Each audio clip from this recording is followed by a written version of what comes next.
Hello students, strong base studies में आप सभी का स्वागत है। इंटरमीडिएट के बच्चों के लिए एक सुपर फास्ट रिवीजन सीरीज़ लेकर आया हूं मैं। इसमें जो इंटरमीडिएट का जो आपका सिलेबस है, इसमें 9 यूनिट्स हैं। इन यूनिट्स में जैसे पहली यूनिट है स्थिर वैद्युतिकी, इसमें 8 नंबर के क्वेश्चन आते हैं, 8 मार्क्स का। ये इसका जो सिलेबस है वो 8 मार्क्स का बोर्ड में आता है और इसमें जो मेन टॉपिक्स हैं ये लिखे हुए हैं। तो इन टॉपिक्स को हम, क्योंकि डिटेल में मैं ऑलरेडी करा चुका हूँ, लेकिन इस समय एकदम ऐसे क्विक रिवीजन की, एकदम सुपर फास्ट रिवीजन की ज़रूरत है ताकि आप बहुत कम समय में ज़्यादा तैयारी कर सको। तो एक एक टॉपिक हम लेंगे, यहाँ मैं इसको थोड़ा डिटेल में बताऊँगा। मैं बोलूँगा ज़्यादा, समझाऊँगा ज़्यादा, लिखूँगा कम। तो आप बहुत ही ध्यान से इसको याद करेंगे, देखेंगे, पेन और नोटबुक लेकर बैठें।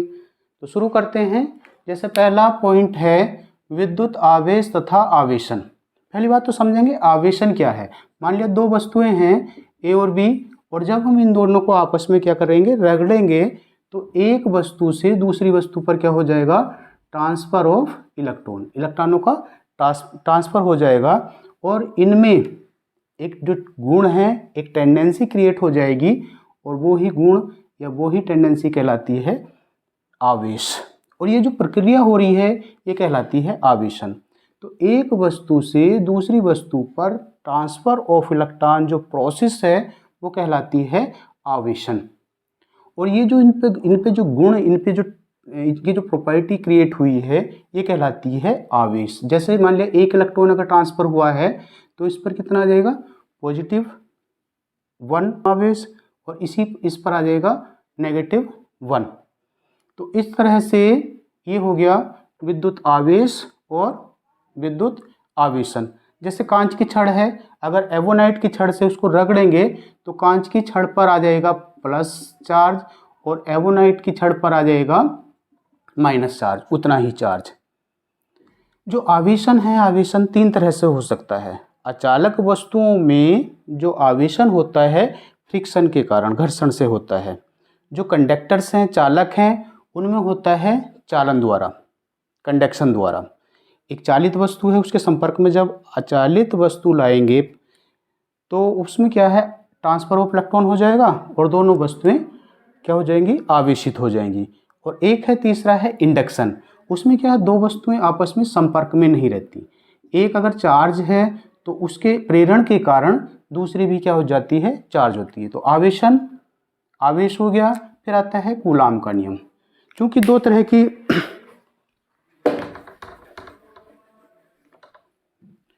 कूलाम का नियम, तो कूलाम का नियम ये कहता है कि यदि 2 आवेश एक दूसरे से r दूरी पर हैं तो इनके बीच में एक बल लगता है जिसको कहते हैं स्थिर वैद्युत बल, और इसकी वैल्यू होती है F बराबर 1/4πε0 के Q1 Q2/r²।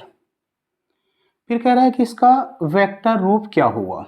वेक्टर रूप के लिए क्या करेंगे, इस पर वेक्टर लगा देंगे, बराबर 1/4πε0 के Q1 Q2 अदिश राशियाँ हैं सारी, /r²। r क्या है, एक सदिश राशि है, तो इसके साथ लगा देंगे r²। ये है r का इकाई सदिश। इसको और लिख सकते हैं या f डैश बराबर 1/4πε0 के Q1 Q2/r²। और r² को आप लिख सकते हैं, जैसे r बराबर होता है वेक्टर r इंटू r², इसलिए r² बराबर आ जाएगा वेक्टर r/r या वेक्टर r/r। तो r² को आप लिख सकते हैं f डैश बराबर 1/4πε0 के Q1 Q2/r² इंटू r² की जगह हम क्या रखेंगे, वेक्टर r/r। तो f डैश बराबर आ जाए, वेक्टर f बराबर आ जाएगा 1/4πε0 के Q1 Q2/r³। ये आ गया इसका वेक्टर फॉर्म, या तो यहाँ छोड़ देंगे या इसको यहाँ छोड़ देंगे। तो ये हो गया इसका कूलाम का नियम और इसका वेक्टर रूप। फिर आता है आवेश का संरक्षण तथा आवेश का क्वांटीकरण। तो आवेश का संरक्षण का मतलब क्या है कि जैसे मान लिया कोई दो वस्तुएं हैं, दो आवेशित हुई थी, तो आवेशित होने पर एक पर मान लिया पॉजिटिव 2 आवेश आया था और एक पर उतना ही नेगेटिव 2 आवेश आया था। तो आवेशन के पूर्व दोनों पर कोई भी आवेश नहीं था, इस पर भी 0 था, इस पर भी 0, और टोटल इनका था कितना था, 0 + 0 = 0। शुरू में 0 था। आवेशन के बाद इस पर आया +2 और इस पर आया -2, अब भी क्या है, 0 है। इसका मतलब क्या है, आवेश संरक्षित है। आवेश का मान पहले भी 0 था और बाद में भी क्या हुआ, आवेशन के बाद भी 0 है। तो इस तरह से आवेश क्या है, संरक्षित रहता है। फिर आता है आवेश का क्वांटीकरण। आवेश का क्वांटीकरण का मतलब हमने पढ़ा था, ट्रांसफर ऑफ इलेक्ट्रॉन क्या करता है, आवेशन होता है, और जितने इलेक्ट्रॉन ट्रांसफर होंगे उतना ही आवेश ज़्यादा होगा, यानी Q बराबर आया था Ne। तो जो नंबर ऑफ ट्रांसफर्ड इलेक्ट्रॉन्स हैं वो हमेशा क्या होगा, 1 2 3 4 अप टू इस तरह से एक जो है पूर्ण संख्या होगी, एक पूर्ण संख्या होगी, ना कि हाफ या 3/2 या 5/2, इस तरह से संख्या नहीं होंगी। तो इसी को कहते हैं आवेश का क्वांटीकरण, आवेश का क्वांटीकरण। नेक्स्ट पॉइंट है वैद्युत क्षेत्र। तो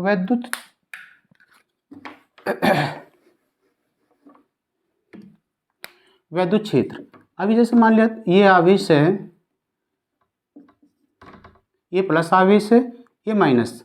तो प्लस से क्या है, इस पर पॉजिटिव आवेश आता है और प्लस उस पर आता है जिससे इलेक्ट्रॉन निकलते हैं। इसी तरह से नेगेटिव चार्ज जो आता है जिस वस्तुओं पर, वो उस पर आता है जिस पर इलेक्ट्रॉन पहुंचते हैं। इस तरह से ये जो है, ये दूसरे आवेश को, अभी कूलॉम का नियम पढ़ा, दूसरे आवेश पर क्या करता है, बल लगाएगा, या तो फोर्स ऑफ अट्रैक्शन लगाएगा या फोर्स ऑफ रिपल्सन लगाएगा, आकर्षण बल लगाएगा या प्रतिकर्षण बल लगाएगा। लेकिन ऐसा नहीं है कि एक आवेश यहाँ रखा है, एक बहुत दूर रखा है और इन दोनों के बीच में भी क्या लगेगा, फोर्स ऑफ अट्रैक्शन या फोर्स ऑफ रिपल्सन लगेगा, ऐसा नहीं है। इसके एक निश्चित क्षेत्र में, इसके चारों ओर के एक निश्चित क्षेत्र में, एक निश्चित रीजन में ही ये अपना इम्पैक्ट, ये अपना प्रभाव क्या करता है, दिखाता है दूसरे आवेश के सापेक्ष। तो जिस क्षेत्र में, जिस एरिया में ये अपना प्रभाव दिखाता है उसी को कहते हैं वैद्युत क्षेत्र। किसी आवेश के चारों ओर का वह क्षेत्र जिसमें उसके प्रभाव को देखा जा सके। प्रभाव क्या है, ये दूसरे आवेश को या तो अट्रैक्ट करेगा या करेगा उसको रिपेल, तो ये कहलाता है वैद्युत क्षेत्र। फिर आता है वैद्युत क्षेत्र की तीव्रता। इसकी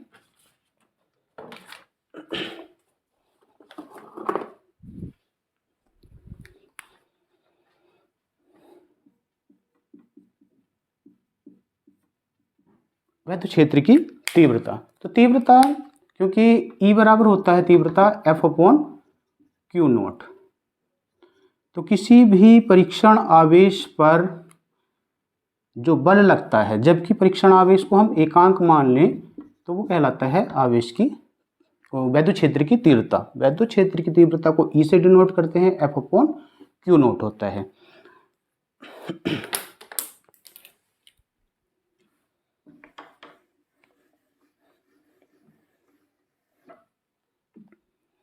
नेक्स्ट है बिंदु आवेश के कारण वैद्युत क्षेत्र। ये मान लिया कोई बिंदु आवेश है, उसके कारण वैद्युत क्षेत्र ज्ञात करना है। मान लिया कि यहाँ इससे r दूरी पर एक परीक्षण आवेश है Q0, तो इन दोनों के बीच में एक बल लगेगा, इलेक्ट्रोस्टैटिक फोर्स लगेगा, F बराबर 1/4πε0 के Q0/r², और E बराबर होता है F/Q0 के। तो E बराबर आ जाएगा, F की वैल्यू रखेंगे 1/4πε0 के Q0/r² और Q0 से क्या कर देंगे, भाग दे देंगे, इससे ये कट जाएगा। तो E बराबर आ जाएगा 1/4πε0 के Q/r²। तो ये आ गई बिंदु आवेश के कारण वैद्युत क्षेत्र। E बराबर 1/4πε0 के Q/r²। इसका मात्रक हो जाएगा न्यूटन पर कूलाम। नेक्स्ट है वैद्युत बल रेखाएं।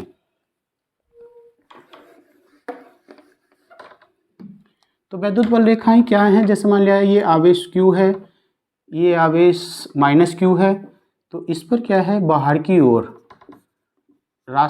ये इलेक्ट्रॉन का क्या है, पथ है, एक काल्पनिक पथ है जो इलेक्ट्रॉन का क्या बताते हैं, रास्ता बताते हैं चलने का। तो इन्हीं काल्पनिक पथ को क्या कहते हैं, वैद्युत बल रेखाएं। इन्हीं काल्पनिक पथ को क्या कहते हैं, वैद्युत बल रेखाएं। तो वैद्युत बल रेखाएं किसी भी इलेक्ट्रॉन के चलने का वह काल्पनिक पथ है जो कि उसको रिप्रेजेंट करता है वैद्युत क्षेत्र को। ये हो गई काल्पनिक वैद्युत बल रेखाएं। काल्पनिक इसलिए कहते हैं क्योंकि इसमें क्या है, ये चीज़ें दिखती नहीं हैं, मानी जाती हैं, और ये कभी भी एक दूसरे को इंटरसेक्ट नहीं करती। दो वैद्युत बल रेखाएं कभी भी एक दूसरे को इंटरसेक्ट नहीं करती, क्योंकि अगर इंटरसेक्ट करेंगी, और ये दिशा किसकी बता रही है, वैद्युत क्षेत्र की, इसका मतलब क्या है, एक बिंदु पर वैद्युत क्षेत्र की दिशा 2 होगी, जो कि असंभव है, इसलिए कभी भी एक दूसरे को इंटरसेक्ट नहीं करती।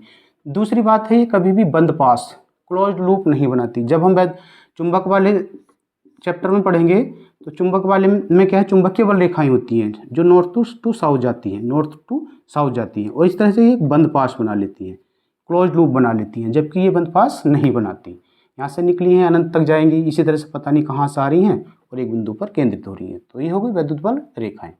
फिर आता है वैद्युत द्विध्रुव एवं वैद्युत द्विध्रुव का आघूर्ण और इसको घुमाने में किया गया कार्य।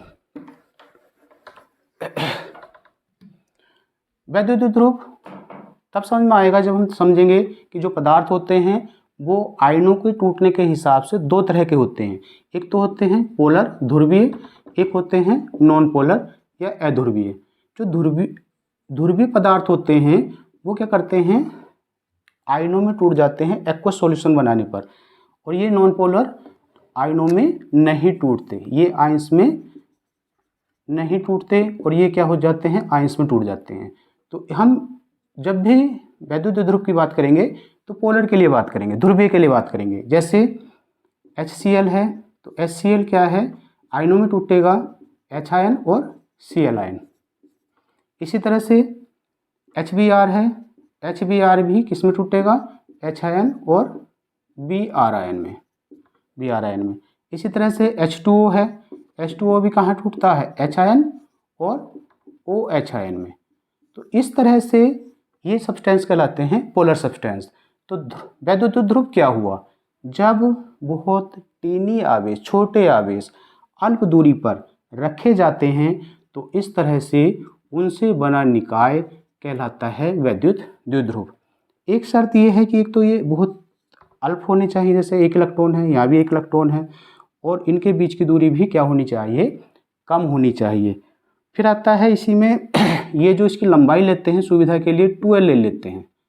वैद्युत द्विध्रुव का आघूर्ण होता है किसी एक आवेश को अगर दोनों आवेशों के बीच की दूरी से मल्टीप्लाई कर दिया जाए तो ये हो जाता है वैद्युत द्विध्रुव का आघूर्ण। इसका मात्रक हो जाएगा कूलाम्ब मीटर। एक बात का ध्यान रखेंगे, बिल्कुल ध्यान से समझेंगे, यहाँ से क्वेश्चन पूछा जाता है, यदि किसी वैद्युत द्विध्रुव का वैद्युत द्विध्रुव आघूर्ण इतना है, आवेश उस पर इतना है, तो उसके बीच की दूरी या उसकी लंबाई बताओ, आवेशों के बीच की दूरी या उस द्विध्रुव की लंबाई बताओ। तो गलती होती है कहाँ पर, यहाँ ये चीज़ दे दी, सपोज करो ये 10 दे दिया, ये चीज़ दे दी 2, और पूछ रहा है इन दोनों के बीच की लंबाई ज्ञात कीजिए। तो होता क्या है कि यहाँ करेंगे हम 12, और 12 करने के बाद 10/2 बराबर 12, और 12 को फिर इसके अपॉन में ले जाएंगे, जबकि आना चाहिए 5, और आंसर ज़्यादातर बच्चे क्या कर देते हैं 2.5 L, जबकि ये सुविधा के लिए हमने 12 मानना था, ना कि 12, तो ये हाफ L तो ये बचेगा। तो यहाँ ये गलती नहीं करनी है, बहुत ही ध्यान से करना है। हमें क्या कैलकुलेट करना है, 2L, तो यहाँ आ जाएगा 12 बराबर 5 न कि 2.5, ये ध्यान रखना है बिल्कुल।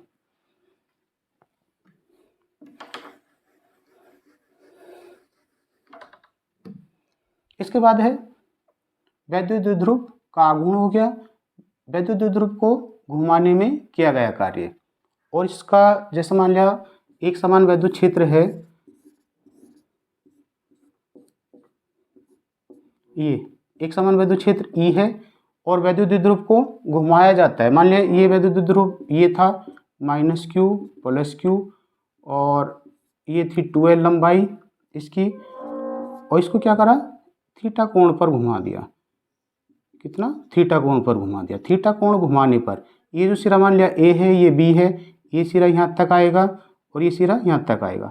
अगर हम इससे ऐसे लंब डाल दें तो ये जो दूरी है, ये सपोज करो d है और ये सपोज कर लिया हमने c है, तो इस तरह से जो द्विध्रुव है ये इतना चल जाएगा। कितना चल जाएगा, इधर से तो चल जाएगा BD दूरी और इधर से घूम जाएगा AC दूरी। ठीक है, इस पर चूंकि घुमा रहे हैं तो घुमाने पर एक बल लग रहा है F = EQ। वैद्युत क्षेत्र में रखा है तो इस पर एक बल लगेगा F = EQ। इसी तरह से इस पर भी एक बल लगेगा EQ, और जब बल और विस्थापन साथ आएंगे तो क्या बनता है, कार्य। कार्य बराबर आ जाएगा W = F × BD + F × AC। इधर कार्य कितना हुआ, इधर कार्य कितना हुआ, दोनों को क्या करेंगे, जोड़ देंगे। F की जगह रखेंगे हम EQ × BD। टोटल लंबाई मान ली थी इसकी 2l है, ये लंबाई उसकी हो गई l, तो ये दूरी, ये लंबाई ज्ञात करनी है। तो l में से, पूरे l में से ये घटा देंगे और ये आधार बटे कर्ण के हिसाब से क्या आ जाएगा, l - l cos थीटा। इसी तरह से EQ और ये आ जाएगा l - l cos थीटा। तो ये आ जाएगा 2EQ, l कॉमन ले लिया, 1 - cos थीटा। ये आ जाएगा 2Q, l P के बराबर आ जाएगा, तो ये आ जाएगा PE 1 - cos थीटा। तो W बराबर आ जाएगा ये, W बराबर ये। इसी तरह से इसमें एक और है,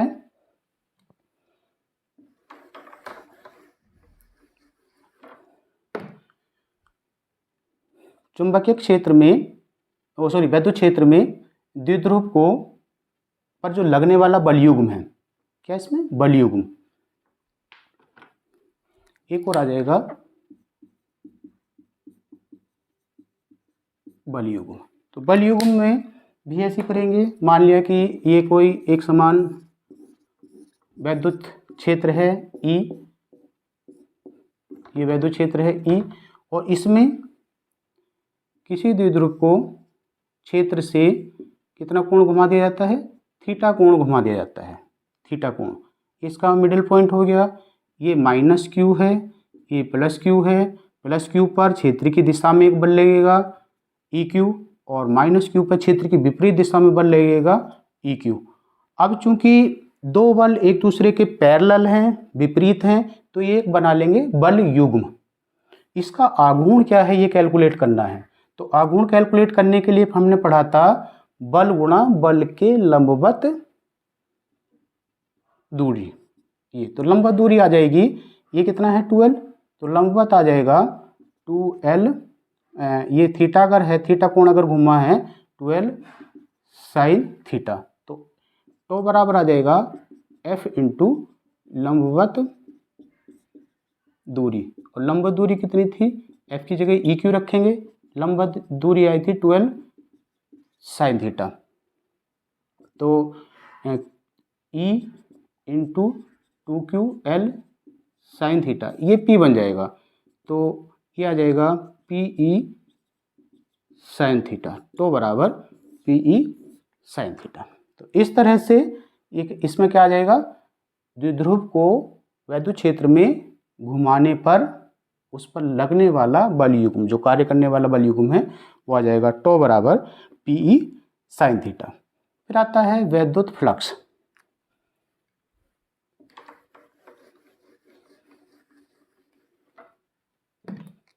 किसी भी क्षेत्रफल से, जैसे मान लिया ट्राइंगुलर हो सकता है, सर्कुलर हो सकता है, और सिलेंड्रिकल हो सकता है, या स्क्वायर हो सकता है, तो किसी भी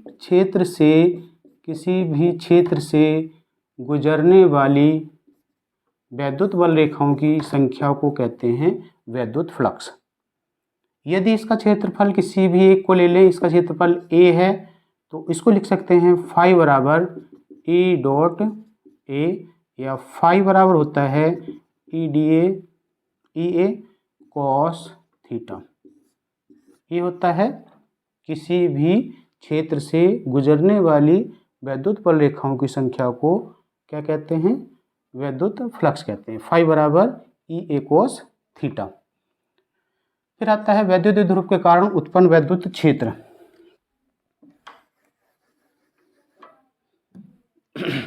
तो दो स्थिति बन रही है इसमें। वैद्युत ध्रुव के कारण जो वैद्युत क्षेत्र उत्पन्न होता है, दो स्थिति पढ़ते हैं हम इसमें, अक्षीय स्थिति और निरक्षीय स्थिति। अक्षीय स्थिति में मान लिया कि ये वैद्युत ध्रुव है, ये माइनस क्यू है, ये प्लस क्यू है, इसकी लंबाई है 2l, इसका मध्य बिंदु O है, ये A है, ये B है, और इससे इसके मध्य बिंदु से R दूरी पर एक बिंदु P है। तो P पर दो क्षेत्र क्रिएट होंगे, एक माइनस क्यू के कारण, एक प्लस क्यू के कारण। माइनस क्यू के कारण अभी हमने ये पढ़ा था, माइनस क्यू के कारण ये इसकी आवेश की ओर क्षेत्र की दिशा होती है। तो एक मान लिया E2 हो गया किसके कारण, माइनस क्यू के कारण बिंदु P पर, और प्लस क्यू के कारण होगा बाहर की ओर, क्योंकि आपने ये देखा था इस तरह से, तो इस पर होगा बाहर की ओर। ये हो गया E1। अब क्या करेंगे, यहाँ से ये इस आवेश से बिंदु की दूरी कितनी हो जाएगी, टोटल R है, ये आ जाएगा R माइनस एल, और ये आ जाएगा यहाँ से L आया, ये R आया था, तो ये आ जाएगा R प्लस एल। तो E1 बराबर आ जाएगा, E1 किसके कारण, प्लस इसके कारण 1/4 pi epsilon 0 Q upon R minus L का होल स्क्वायर, बिंदु आवेश के कारण। इसी तरह से E2 बराबर आ जाएगा किसके कारण, माइनस क्यू के कारण, बिंदु P पर वैद्युत क्षेत्र 1/4 पाई एप्सिलॉन 0 के Q upon R plus L का होल स्क्वायर।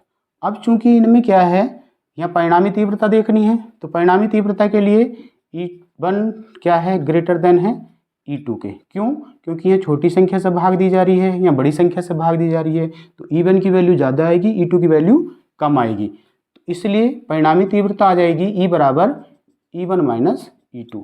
दोनों की वैल्यू रखेंगे, सॉल्व करेंगे, और E बराबर आ जाएगा 1/4 pi epsilon 0 2p upon RQ, 2p upon RQ। तो इस तरह से अक्षीय स्थिति हो गई।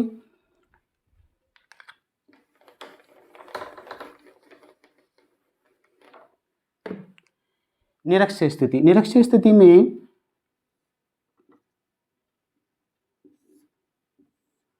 मान लिया कि ये माइनस क्यू आवेश है, ये प्लस क्यू आवेश है, ये लंबाई 2l है ही, इसका मध्य बिंदु O है, और जब इन दोनों को मिलाने वाली रेखा के लंबवत कोई बिंदु लेते हैं तो वो कहलाता है निरक्षीय स्थिति में। R दूरी पर एक बिंदु है P, जहाँ पर वैद्युत क्षेत्र की तीव्रता ज्ञात करनी है। सेम ऐसे करेंगे, इस पर क्या होगा, इस आवेश के कारण एक क्षेत्र क्रिएट होगा E1 बाहर की ओर, और माइनस क्यू के कारण एक क्षेत्र क्रिएट होगा इस दिशा में, और ये आ जाएगा E2।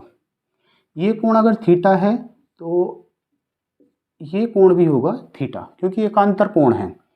इसके E1 के और E2 के दो घटक बनेंगे, एक तो बनेगा, ये बनेगा E2 साइन थीटा और E1 साइन थीटा। इसी तरह से इधर दो घटक बन जाएंगे, E1 कोस थीटा और E2 कोस थीटा। ये दूरी L है, ये दूरी R है, तो ये जो लंबाई होगी, जिसको हम इसको A कह सकते हैं, इसको B कह सकते हैं, AP बराबर BP बराबर आ जाएगा अंडर रूट, पाइथागोरस प्रमेय लगाएंगे, L square plus R square, या इसको लिख सकते हैं L square plus R square की पावर 1/2। AP बराबर BP, ये आ गई। तो दोनों जब दूरियां बराबर हैं, आवेश बराबर हैं, तो E1 बराबर E2 के हैं, तो इसलिए परिणामी तीव्रता जो बनेगी किस पर, बिंदु P पर, P बराबर आ जाएगा 2E1 कोस थीटा। दोनों क्या होंगे, जुड़ जाएंगे, और E1 बराबर किसके हैं, E2 के।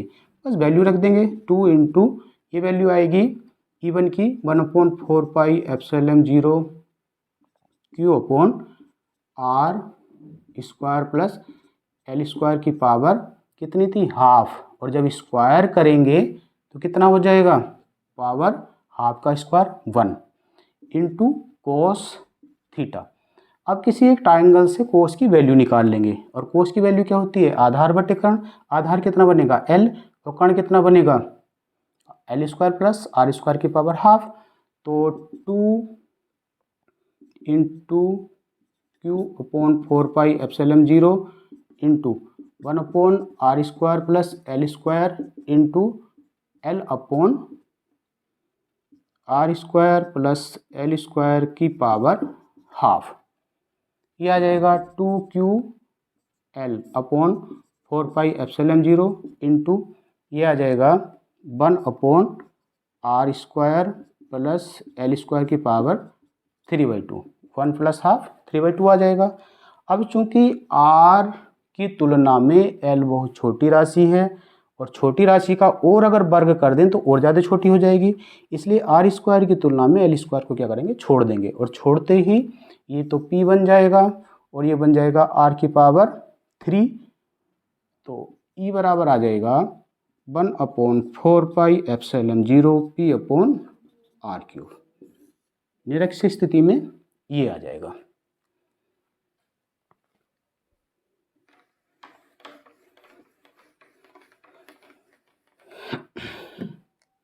नेक्स्ट है, एक समान विद्युत क्षेत्र में द्विध्रुव पर लगने वाला बल युग्म। ये हम ऊपर ही कर चुके हैं, हो चुका है ये। फिर आता है गोस की प्रमेय। गोस की प्रमेय क्या है, जैसे मान लिया कोई भी आवेश है, तो आवेश के चारों ओर अगर हम एक बंद पृष्ठ ले लें, आवेश के चारों ओर अगर हम कोई बंद पृष्ठ ले लें, तो किसी भी बंद पृष्ठ से जो गुजरने वाला कुल फ्लक्स है, इसकी प्रमेय कहती है गोस की प्रमेय, कुल फ्लक्स है फाई, वो इसके कुल आवेश का एप्सिलॉन नॉट गुना होता है। ये है क्या है गोस की प्रमेय का स्टेटमेंट, फाई ई बराबर 1 upon epsilon not sigma Q. इसको सिद्ध करने के लिए मान लिया कि ये कोई आवेश है, इसके चारों ओर क्या बना दिया, एक पृष्ठ बना दिया, और इस पृष्ठ को कहते हैं गॉसियन पृष्ठ। इसका एक अल्प क्षेत्र ले लिया, और अल्प क्षेत्रफल लेने के बाद ये इस तरह से ये दूरी मान लिया कितनी है, r है, तो इस पर e हो गया, और इसका क्षेत्रफल वेक्टर dA हो गया। इन दोनों के बीच मान लिया कोण थीटा है। तो बिंदु आवेश के कारण इस बिंदु, क्योंकि इसको बिंदु आवेश मान रहे हैं, के कारण r दूरी, इसको बिंदु P मान लिया, पूरे पृष्ठ का ये अल्पांश मान लिया जिसका मान है a, delta a, dA sorry dA, और इसका क्षेत्र जो वेक्टर है, वेक्टर बनेगा dA वेक्टर। तो E बराबर आएगा 1 upon 4 pi epsilon 0 Q upon r square.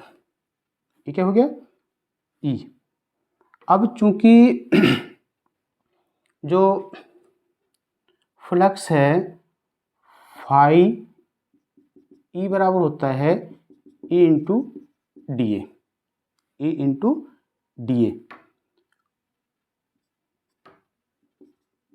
इसको लिख सकते हैं E into D A cos theta. E की वैल्यू रखेंगे 1 upon 4 pi epsilon 0 Q upon r square into D A cos theta. इसको लिख सकते हैं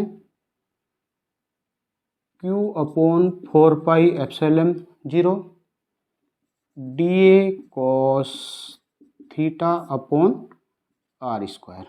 ये जो राशि है D A cos theta upon r square, ये है इसका घन कोण। क्या है ये, घन कोण। ये है इसका घन कोण। इसको d, चूँकि स्मॉल d के साथ ले तो डी फाई लिख सकते हैं। तो इसको लिख सकते हैं डी फाई ई बराबर Q अपॉन 4 पाई एप्सिलॉन 0 और डी ओमेगा। तो इसको पूरे को, ये तो इस निश्चित क्षेत्रफल के कारण फ्लक्स आया, पूरे क्षेत्र के कारण मान लिया ये S है, तो इस पूरे के कारण क्या बनेगा क्षेत्र, इसको इंटीग्रेट कर देंगे दोनों तरफ। इंटीग्रेशन के बाद आ जाएगा फाई ई बराबर ये बाहर आ जाएगा Q/4πε0 और ये आ जाएगा इसका इंटीग्रेशन, क्योंकि पूरे के लिए क्या हो जाएगा, घनकोण हो जाता है 4 पाई, 4 पाई से 4 पाई कट जाएगा, फाई ई बराबर आ जाएगा 1/ε और ये आ जाएगा Q। यही क्या है, गॉस की प्रमेय है। यही क्या है, गॉस की प्रमेय है। एक बार और समझेंगे। मान लिया ये आवेश है, इसके चारों ओर एक क्वेश्चन पृष्ठ S बना लिया है। इस S का एक अल्पांश dA ले लिया है, जिसका वेक्टर है डी ए वेक्टर। इस पर एक क्षेत्र E है जो बाहर की ओर कार्य कर रहा है। E और D के बीच कोण थीटा है, ये दूरी R है। तब ये कह रहा था स्टेटमेंट, और इस बिंदु के कारण, इस आवेश के कारण इस बिंदु पर विद्युत क्षेत्र की तीव्रता E बराबर आएगी ये, और डी फाई यानी इस क्षेत्र से गुजरने वाला फ्लक्स ये आ जाएगा, और ये होता है घनकोण, क्योंकि ये क्या है, एक सॉलिड एरिया है, और घनकोण डी ओमेगा लिख दिया। और इसके बाद इसको क्या कर दिया, पूरे क्षेत्रफल के निकालने के लिए इसको पूरे को इंटीग्रेट कर दिया। इंटीग्रेशन करने पर डी और इंटीग्रेशन एक दूसरे को क्या कर देंगे, निरस्त कर देंगे, और ये बचेगा फाई ई। ये 1/4πε0 बाहर लिया, और इसकी वैल्यू होती है 4 पाई से 4 पाई, और इस तरह से आ जाएगा क्या, गॉस की प्रमेय। नेक्स्ट है गॉस की प्रमेय के अनुप्रयोग।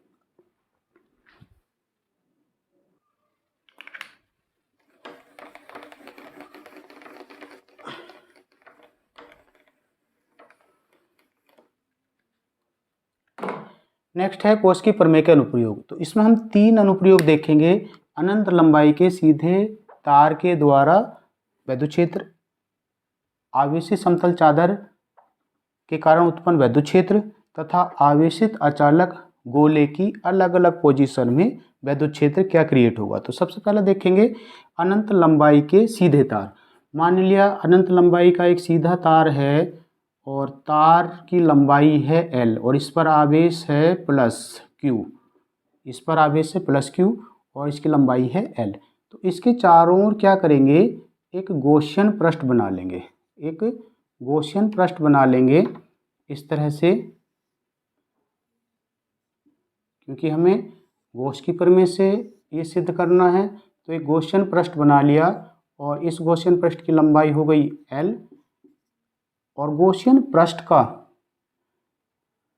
जो घनत्व होगा लैम्डा, रेखीय आवेश घनत्व इसको कहते हैं, वो होगा लैम्डा बराबर Q/L, या इसको लिख सकते हैं, या Q बराबर आ जाएगा लैम्डा L। ठीक है। अब क्या करेंगे, इस आवेश के कारण कितना क्षेत्र उत्पन्न होना है, यहाँ एक स्मॉल पृष्ठ मान लिया dA, इस पर E और A दोनों की दिशा क्या होगी, सेम होगी, क्योंकि इस क्षेत्र की क्या लंबवत होगा, और ये भी क्या होगा, लंबवत होगा। तो और ये दूरी मान ली इसकी कितनी है, R दूरी पर एक गॉसियन पृष्ठ बनाया था।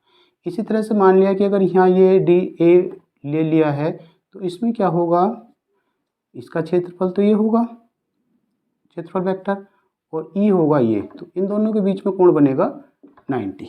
यहाँ 0 बन रहा है, ये 90। अब इस पृष्ठ से, समतल पृष्ठ से गुजरने वाला फ्लक्स कैलकुलेट कर लेंगे, और वक्र पृष्ठ से गुजरने वाला फ्लक्स कैलकुलेट कर लेंगे, टोटल फ्लक्स देख लेंगे, और उसके कारण फिर क्या है, हम E कैलकुलेट कर लेंगे, फिर उसके द्वारा हम E कैलकुलेट कर लेंगे। तो देखेंगे समतल पृष्ठ के लिए, समतल पृष्ठ से गुजरने वाला फ्लक्स, इसको लिख सकते हैं φ1 बराबर E × dA, क्योंकि इन दोनों के बीच क्या है, कोण है 90 अंश, और cos 90 का मान होता है EDA cos 90, तो ये आ जाएगा 0। वक्र पृष्ठ से गुजरने वाला,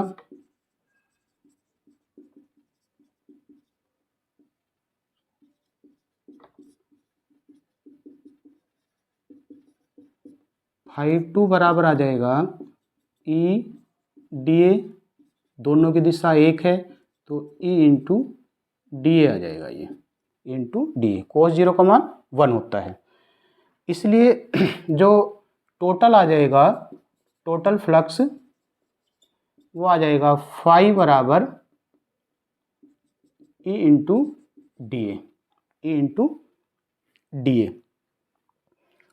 और चूंकि ये छोटे छोटे अल्पांशों के द्वारा आया है इसलिए पूरे के लिए आ जाएगा, पूरे पृष्ठ से गुजरने वाला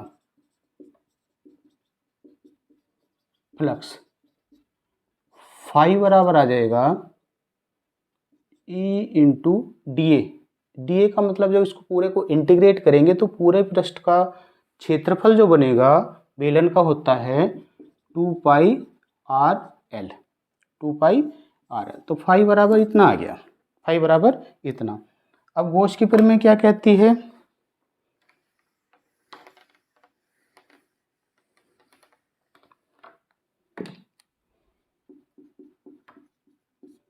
गॉस की प्रमेय कहती है फाई ई बराबर 1/ε0 क्यू।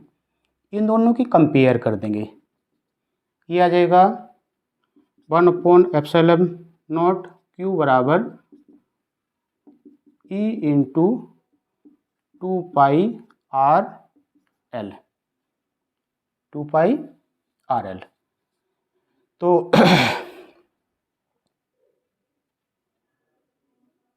ई बराबर आ जाएगा, क्योंकि हमें ई कैलकुलेट करना है, ई बराबर आ जाएगा 1/2 पाई epsilon naught Q upon L into 1/r।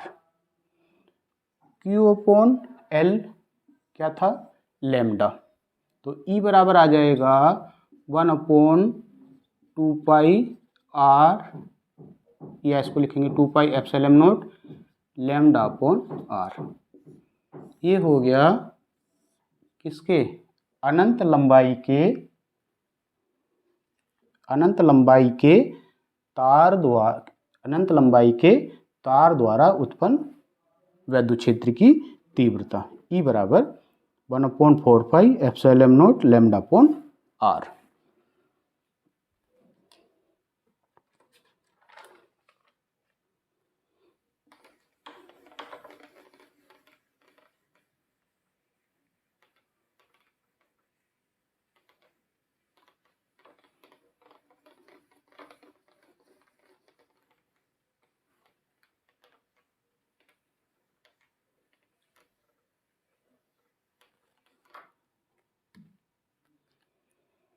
फिर कह रहा है आवेशित समतल चादर के कारण उत्पन्न वैद्युत क्षेत्र की तीव्रता। ये आवेशित समतल चादर मान लिया, ये है कोई आवेशित समतल चादर है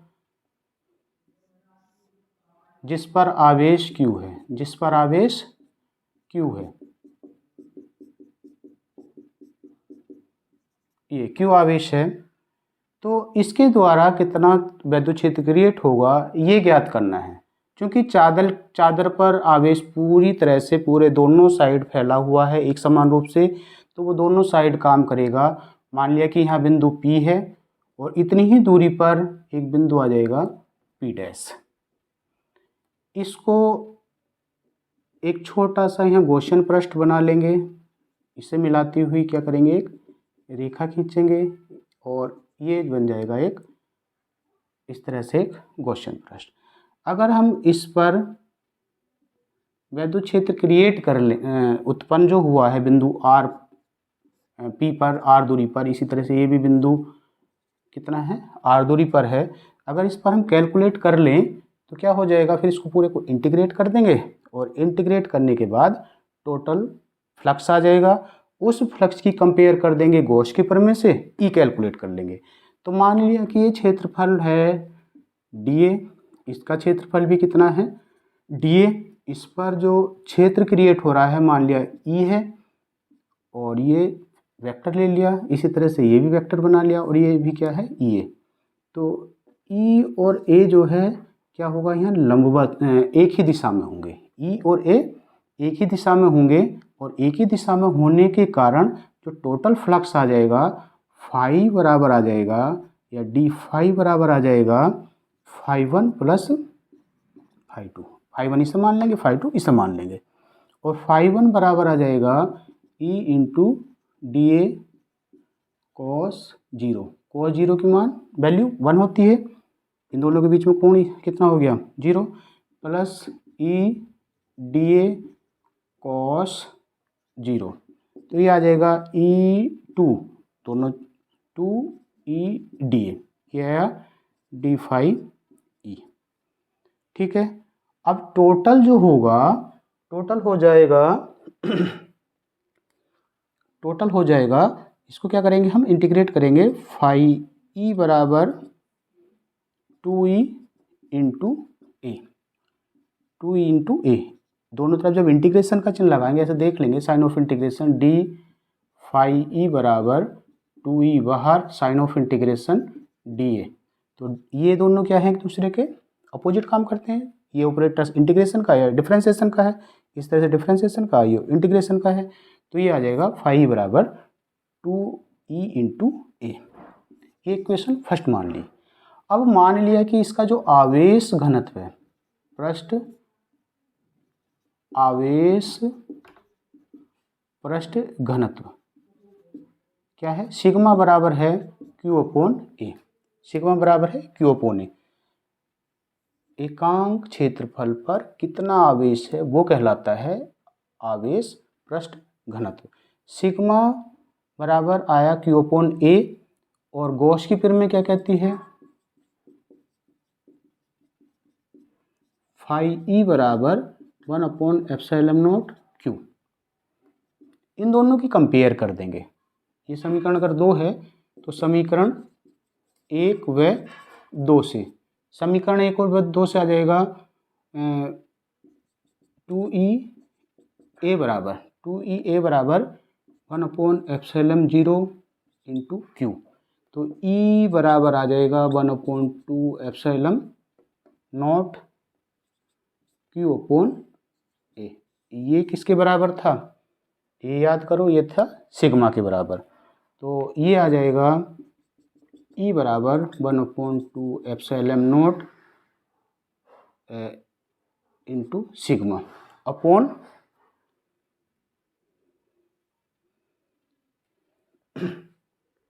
बस इतना आ जाएगा, या ई बराबर सिग्मा अपॉन 2 एप्सिलॉन नॉट, ये आ जाएगा। तो इस तरह से समतल चादर के लिए कैलकुलेट कर लेंगे। एक बार और समझेंगे, ये एक समतल चादर है, इस पर आवेश प्लस क्यू है, इसका क्षेत्रफल ए है, तो इसका जो आवेश पृष्ठ घनत्व होगा सिग्मा बराबर हो जाएगा क्यू अपॉन ए। इसके एक तरफ हमने बिंदु P मान लिया, दूसरी तरफ हमने P डैश मान लिया, और इस पर एक छोटा सा एक गॉसियन पृष्ठ बना लिया, और इधर भी पृष्ठ बना लिया, दोनों को मिला दिया, और इसके द्वारा इस बिंदु पर, इस शीट के द्वारा इस बिंदु पर क्या कर लिया, फ्लक्स कैलकुलेट कर लिया। इसी तरह से यहाँ फ्लक्स कैलकुलेट कर लिया, टोटल फ्लक्स कैलकुलेट कर लिया। टोटल फ्लक्स कैलकुलेशन के बाद उसकी कंपेयर कर दी गॉस की प्रमेय से या गॉस के नियम से, और गॉस के नियम से तुलना करने के बाद इसको क्या कर लिया, इसके साथ एडजस्ट कर लिया, और आंसर बनेगा हमारा ई बराबर सिग्मा अपॉन 2 एप्सिलॉन नॉट।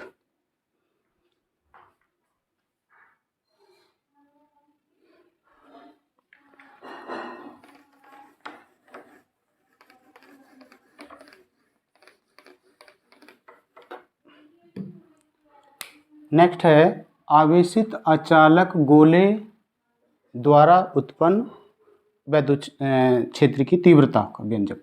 मान लिया कि ये कोई गोला है, अचालक गोला है, और इसकी त्रिज्या है r, केंद्र O है, और इस पर आवेश है Q।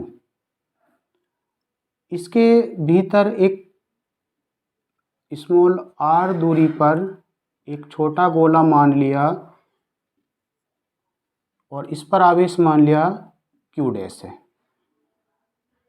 इस पर गोला हो गया, ये गोला हो गया स्मॉल r त्रिज्या का, और आवेश मान लिया क्यू डैश है। तो इस पर एक बिंदु मान लेंगे और इस बिंदु पर कैलकुलेट करेंगे। इसको एक गॉसियन पृष्ठ मान लिया। ये क्या काम कर रहा है, गॉसियन पृष्ठ की तरह से स्मॉल r त्रिज्या का, और इस पर एक बिंदु मान लिया P, और P बिंदु पर एक स्मॉल, इस पृष्ठ का स्मॉल एरिया मान लिया dA। क्या मान लिया, dA। क्योंकि ये जो तल है इस तल के लंबवत होता है हमेशा क्या, E। जब इस तल के लंबवत E है और क्षेत्र भी क्या है, लंबवत है, तो E और D जो वेक्टर है उनकी दोनों की दिशा एक होगी। तो इस अल्पांश के कारण अंदर वाले पृष्ठ पर जो फ्लक्स पृष्ठ से जो फ्लक्स गुजरेगा वो आ जाएगा फाई ई। इसको डी फाई लिख सकते हैं, बराबर ई इंटू डी ए। ये आया। अब चूंकि दोनों की दिशा एक है तो E D A cos zero. Cos zero की वैल्यू कितनी होती है, 1। तो ये आया ई डी इंटू ए। इस पूरे पृष्ठ, चूंकि ये अल्पांश के द्वारा आया है, पृष्ठ के लिए क्या करेंगे, इसको इंटीग्रेट कर देंगे। डी फाई ई बराबर साइन ऑफ इंटीग्रेशन ये। तो ये तो आ जाएगा फाई ई बराबर E sign of integration D A. गोले का जो क्षेत्रफल होता है वो कितना होता है, 4 pi R square, E into 4 pi R square. अब गॉस की प्रमेय क्या कहती है, गॉस की प्रमेय कहती है, गॉस की प्रमेय से, गॉस की प्रमेय कहती है से फाई ई बराबर 1/एप्सिलॉन नॉट क्यू। इन दोनों की कंपेयर कर देंगे। तो कंपेयर करने पर E into 4 pi R square बराबर 1/एप्सिलॉन नॉट। अब ये क्या था, ये पृष्ठ पर कितना आवेश है, क्यू डैश, तो ये बन जाएगा क्यू डैश, क्यू डैश, और इसलिए ई बराबर आ जाएगा 1/4 pi epsilon naught Q dash upon R square, Q dash upon R square. ये आया किसके कारण, इस पृष्ठ के कारण। लेकिन निकालना किसके कारण है, इस पृष्ठ के कारण। तो ये आंसर नहीं बना। ये क्या है, किसी पृष्ठ के अंदर वाले बिंदु पर, ये गोलीय पृष्ठ है, इसके अंदर कोई बिंदु ले लिया P, यहाँ ये प्राप्त हुआ। लेकिन Q डैश एग्जैक्ट वैल्यू नहीं मानना था। एग्जैक्ट वैल्यू क्या है अब इसकी, Q। चूंकि जो पृष्ठ घनत्व है वो क्या होना चाहिए, बराबर होना चाहिए। और पृष्ठ घनत्व, आयतन पृष्ठ घनत्व, इसके लिए बड़े वाले गोले के लिए हो जाएगा रो बराबर क्यू अपॉन इसका आयतन 4/3 पाई आर क्यूब। इसी तरह से अंदर वाले गोले के लिए जो पृष्ठ घनत्व होगा वो रो बराबर सेम रहेगा, क्योंकि आवेश क्या है, एक समान रूप से इस पे फैला हुआ है। Q dash upon pi R cube, दोनों बराबर हैं, तो इनकी कंपेयर करेंगे, और कंपेयर करने के बाद हम क्या कर लेंगे, क्यू डैश की वैल्यू कैलकुलेट कर लेंगे।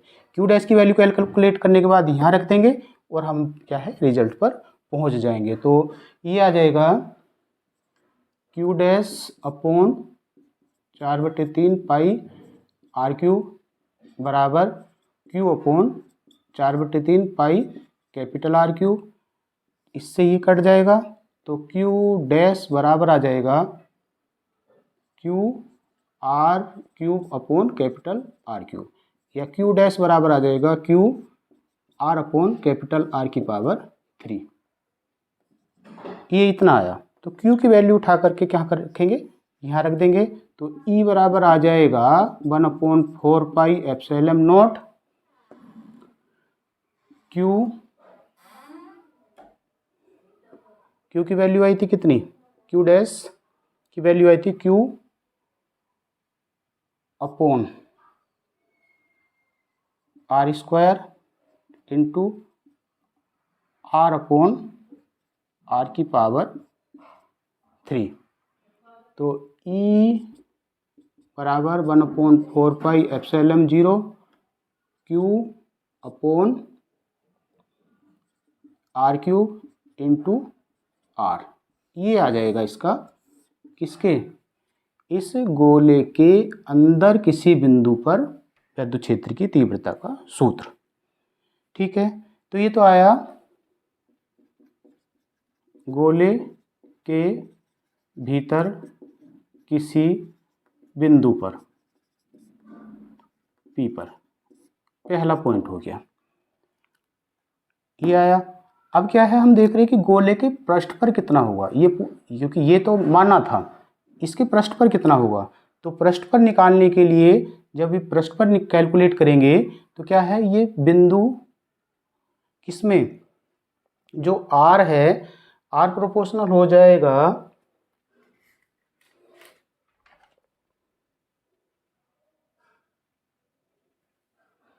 गोले के पृष्ठ पर, जो R है स्मॉल r, ये कैपिटल R के बराबर हो जाएगा।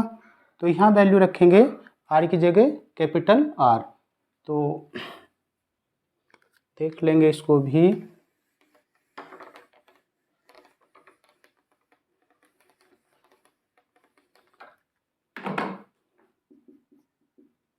गोले के पृष्ठ पर, क्योंकि ये अलग अलग पूछा जाता है, कभी पूछेगा गोले के अंदर तो ये याद लिखेंगे, गोले के पृष्ठ पर तो यहाँ तक आएंगे, फिर चेंज कर देंगे, गोले के बाहर, गोले के बाहर किसी बिंदु पर, तब इसकी वैल्यू कुछ और होगी। तो गोले के पृष्ठ पर क्या होगा, R इक्वल्स हो जाएगा कैपिटल R। तो जहाँ ये स्मॉल r है, इसकी जगह क्या रख देंगे, कैपिटल R। तो E बराबर आ जाएगा 1/4 pi epsilon not Q upon R cube into capital R। इससे ये कट जाएगा, तो E बराबर आ जाएगा 1/4 pi epsilon 0 Q upon R square. कहाँ आया, गोले के पृष्ठ पर। अब मान लिया कि बिंदु P गोले के पृष्ठ पर ना होकर गोले के बाहर किसी बिंदु, यह है बिंदु P गोले के बाहर, और कितनी दूरी पर है, R। ये किसके, तीसरा पॉइंट हो गया गोले के बाहर,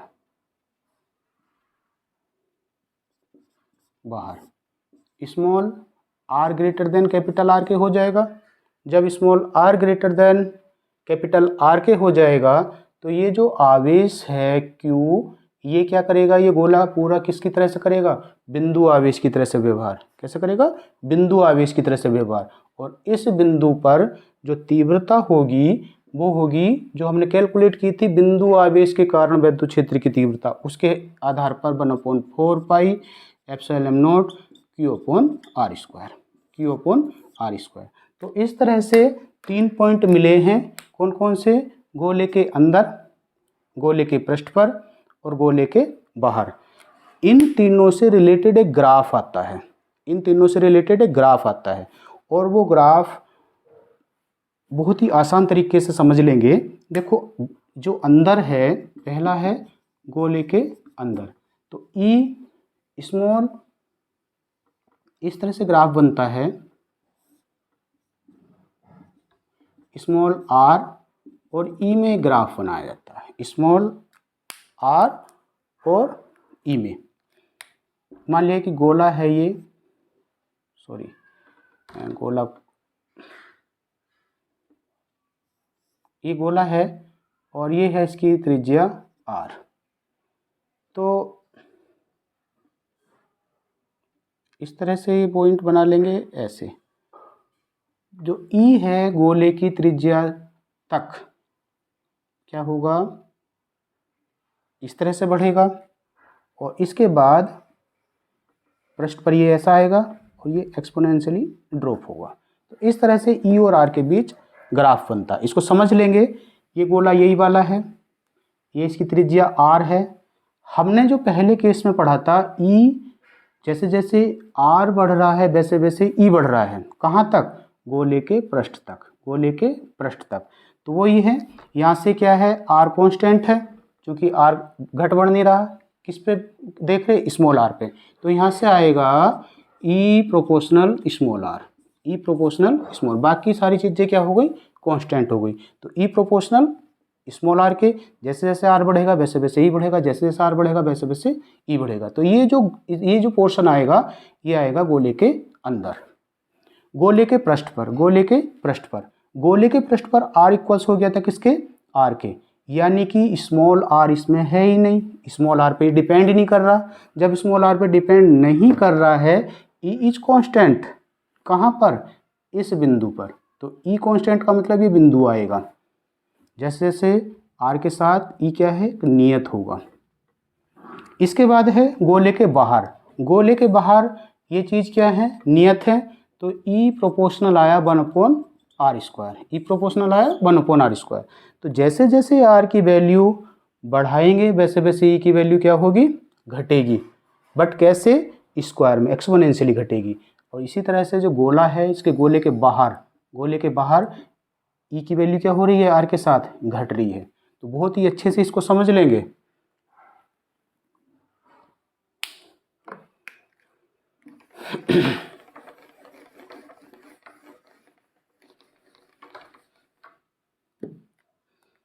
नेक्स्ट है वैद्युत विभव तथा विभवांतर। वैद्युत विभव, जैसे मान लिया कोई भी आवेश है, कोई भी मान लिया परीक्षण आवेश है, और इस आवेश के बाहर इस एरिया तक क्या है, इसका वैद्युत क्षेत्र है। तो इस क्षेत्र से बाहर कहीं भी बिंदु है, जो चीज़ हमें दिख रही है तो हम एग्जैक्ट बता रहे हैं कि वो वहाँ तक है। अगर वो दिख नहीं रही है तो हमें पता नहीं कहाँ तक है, हम उसको अनंत भी कह सकते हैं। तो इस क्षेत्र के बाहर कोई बिंदु है, इस बिंदु से, जिसको हम कहेंगे अनंत, अनंत से किसी परीक्षण आवेश को किसी आवेश के वैद्युत क्षेत्र में या क्षेत्र में लाने में किया गया कार्य और उस परीक्षण आवेश का अनुपात क्या कहलाता है, वैद्युत विभव कहलाता है। वैद्युत विभव, मान लिया इससे r दूरी पर इसको लाया गया है, कहाँ से लाया जा रहा है, अनंत से, तब v बराबर आ जाएगा W/Q0, W/Q0। मात्रक हो जाएगा इसका जूल प्रति कूलाम, जूल प्रति कूलाम। तो ये हो गया। फिर है इसका विभवांतर क्या है, किन्हीं भी दो बिंदुओं के बीच, मान लिया ये बिंदु A है, ये B है, यहाँ पर विभव B है, यहाँ पर विभव BA है, यहाँ पर BB है, तो किन्हीं भी दो बिंदुओं के बीच एक परीक्षण आवेश Q0 को एक बिंदु से इस बिंदु तक ले जाया जा रहा है, तो इनका विभवों का जो अंतर होगा वो ही कहलाता है विभवांतर। यानी कि VB माइनस BA बराबर WA/B/Q0।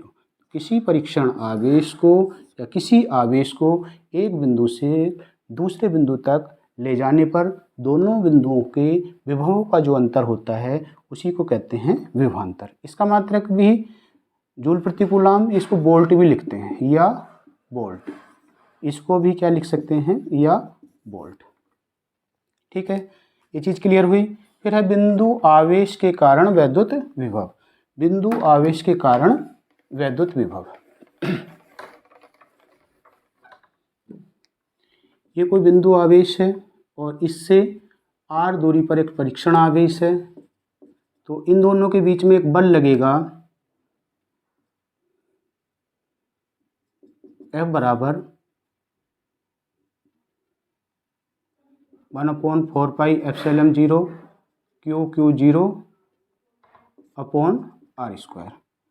और चूंकि इसको ले जाया जा रहा है, ले जाना लाने का मतलब विस्थापन हो रहा है, तो विस्थापन W बराबर आ जाएगा F इंटू विस्थापन R के, क्योंकि कार्य बराबर बल गुणा विस्थापन होता है।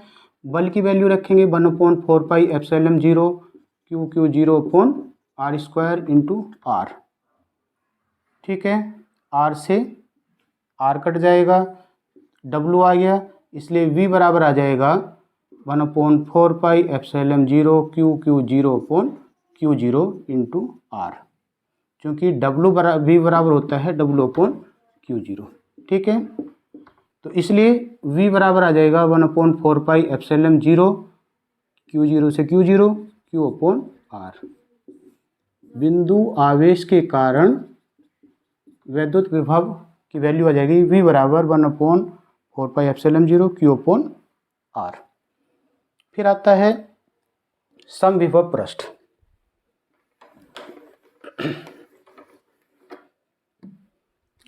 समविभव पृष्ठ, समविभव पृष्ठ में मान लिया कोई पृष्ठ है और इस पर एक समान रूप से क्या है, आवेश है।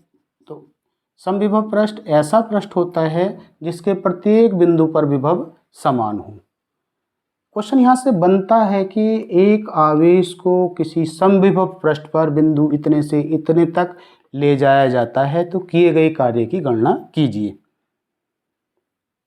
समविभव पृष्ठ पर जब एक बिंदु से दूसरे बिंदु तक किसी आवेश को ले जाया जाता है तो किया गया कार्य कितना होता है, 0। किया गया कार्य 0 होता है। यहाँ एक चीज़ और मैं बताऊंगा,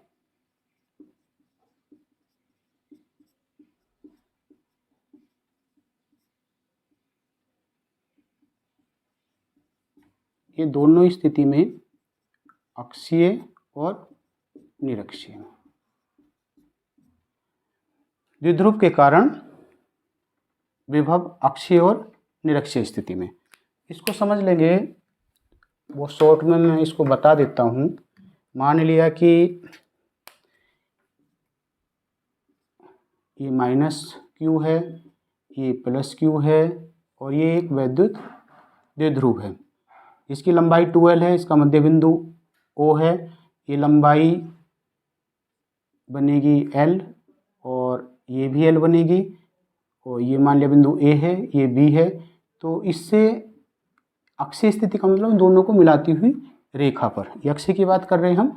अक्षय का मतलब है इन दोनों आवेशों को मिलाती हुई किसी रेखा पर बिंदु P है, इस पर दो विभव होंगे। कौन कौन सा, एक तो B1 होगा, एक B2 होगा। एक होगा ये यहाँ से दूरी, इस बिंदु की दूरी मान ली r, तो सेम जैसे हमने क्षेत्र वाले में किया था, ये हो गया r - l और ये हो जाएगा r + l। तो बिंदु P पर इस आवेश के कारण विभव निकाल लेंगे, इस आवेश के कारण निकाल लेंगे, तो +q के कारण विभव, ये आ जाएगा V1 बराबर 1/4πε0, बिंदु आवेश के कारण वाला, q/, ये +q है, r - l। इसी तरह से -q के कारण विभव, -q के कारण विभव आ जाएगा V2 बराबर 1/4πε0 -q/r + l। क्योंकि ये अदिश राशि है और अदिश राशि होने के कारण क्या करेंगे, इसमें माइनस चिन्ह लेंगे। वहाँ दिशा लेते थे सदिश राशि होने के कारण, ई सदिश राशि थी, ये अदिश राशि है, इसमें क्या लेंगे, माइनस लेंगे। और अब जो v आ जाएगा टोटल V1 + V2, सोल्व कर लेंगे। सोल्व करने के बाद v बराबर आ जाएगा, अब कैलकुलेट करना, इसको सोल्व कर लेना। ये मेन चीज़ याद रखने की है, यहाँ क्या लेते हैं, माइनस लेते हैं, स्क्वायर नहीं लेते। इसी तरह से है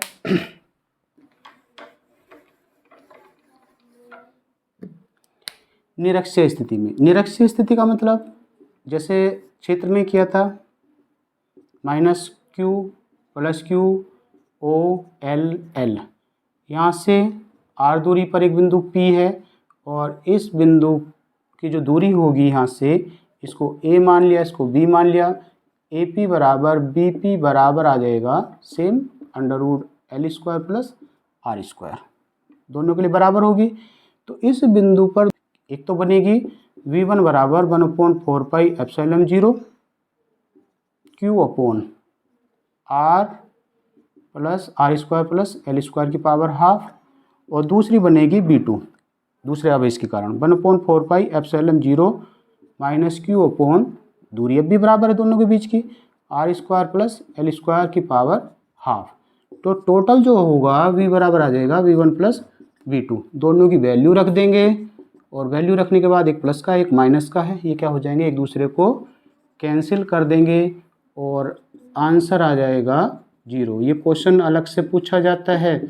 सिद्ध कीजिए कि निरक्षीय वैद्युत द्विध्रुव की निरक्षीय स्थिति में परिणामी विभव 0 होता है। तो सिद्ध करने के लिए आएगा, आप आराम से इसको सिद्ध कर दोगे, v बराबर 0, v बराबर 0। तो ये हो गया। इसके बाद समविभव पृष्ठ ऑलरेडी हो चुका है। अब आता है गोलीय चालक। गोलीय चालक की धारिता। तो पहले तो धारिता समझेंगे, धारिता क्या है। धारिता क्या है? धारिता का मतलब है धारण करना। मान लिया एक बर्तन है हमारे पास, ये 2 लीटर का है, तो 2 लीटर का मतलब इसकी 2 लीटर इसकी धारिता हो गई। इसी तरह से मान लिया एक बर्तन है ये है 5 लीटर का, तो इसकी धारिता कितनी हो गई? 5 N। तो ये बर्तन है, बर्तन में हम लिक्विड भर रहे हैं, इसकी धारिता है। इसी तरह से जो चालक है, चालक को जब हम क्या करते हैं, बैटरी से जोड़ते हैं, तो उसमें क्या फ्लो हो जाता है? विभव। और विभव कनेक्ट होने की वजह से उसमें आवेश फ्लो होने लगता है, और आवेश उसमें क्या हो जाता है? संचित हो जाता है। तो किसी भी चालक की आवेश संचय करने की जो कैपेसिटी होती है, उसी को बोलते हैं उसकी धारिता। उसी को बोलते हैं उसकी धारिता। जो धारिता होती है वो किस पर निर्भर करती है? जैसे जैसे विभव बढ़ा रहे हैं वैसे वैसे आवेश बढ़ रहा है। तो C बराबर है, ये प्रोपोर्शनल, यानी Q proportional B। Q proportional, मान लिया एक चालक है, चालक तार को हमने किससे जोड़ दिया? बैटरी से जोड़ दिया। ये चालक तार है, और इस तार को ऐसे भी लिख सकते हैं, ये चालक तार है, ये बैटरी से जोड़ दिया, तो इन दोनों सिरों के बीच विभवांतर भी हो गया, और इस सिरे से इस सिरे की ओर क्या हो गया? आवेश फ्लो होगा। जैसे ही आवेश फ्लो होगा तो क्या होगा? डिपेंड किस पे कर रहा है? जैसे जैसे विभव बढ़ाएंगे वैसे वैसे क्या बढ़ेगा? आवेश बढ़ेगा।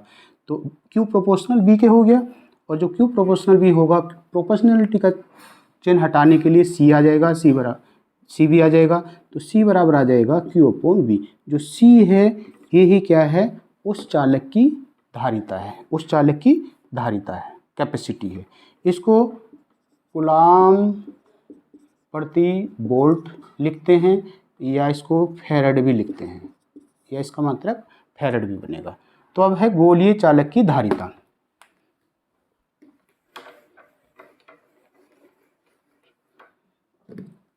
मान लिया एक चालक है, इसको क्या बना दिया? गोलीय कर दिया है, और गोलीय करने के बाद इसकी त्रिज्या हो गई है, गोला ही मान लेंगे इस ये तो त्रिज्या है इसकी R, आवेश है इस पे Q। तो Q के कारण इस पर जो क्षेत्र क्रिएट, जो विभव क्रिएट होगा, V बराबर होता है 1/4πε0 Q/R। Q/R इसके द्वारा जो केंद्र पर विभव पैदा होगा आवेश के कारण, तो ये आया। अब इसको लिख सकते हैं Q/V। Q/ ये इधर चला गया और ये इधर आया, 4πε0R। तो Q/V अभी हमने कैलकुलेट किया था किसके बराबर? C बराबर होगा 4πε0R। तो किसी भी गोलीय चालक की धारिता C बराबर होती है 4πε0R, यानी कि C प्रोपोर्शनल किसके है? R के। C प्रोपोर्शनल किसके है? R के। यहाँ से क्वेश्चन बनता है न्यूमेरिकल्स। कैसे बनता है कि यदि किसी चालक की त्रिज्या इतने हैं तो उसकी धारिता इतने हैं, यदि त्रिज्या इतनी कर दी जाए तो उसकी धारिता कितनी होगी? तो C प्रोपोर्शनल किसके है? R के। जैसे ही इसकी त्रिज्या बढ़ेगी धारिता भी क्या हो जाएगी? बढ़ जाएगी। तो ये हो गया गोलीय चालक की धारिता। इतने फैराड लिख सकते हैं इसको, फैराड, ये इसका मात्रक है।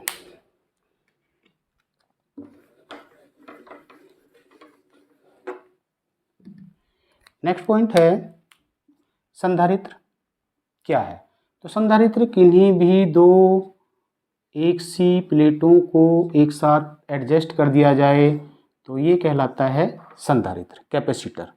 समांतर प्लेट किन्हीं भी दो एक सी प्लेटों को, एक सी का मतलब दोनों का क्षेत्रफल एक हो, लंबाई एक हो, मोटाई एक हो, इस तरह से एडजस्ट कर दिया जाए तो ये कहलाता है कैपेसिटर या संधारित्र। ये गोलीय भी हो सकता है, ये समांतर प्लेट भी हो सकता है। इसमें एक प्लेट ये है, दूसरी प्लेट ये है, तो ये हो गया गोलीय संधारित्र। इसी तरह से एक प्लेट ये है, दूसरी प्लेट ये है, ये हो गया कैसा? समांतर प्लेट संधारित्र।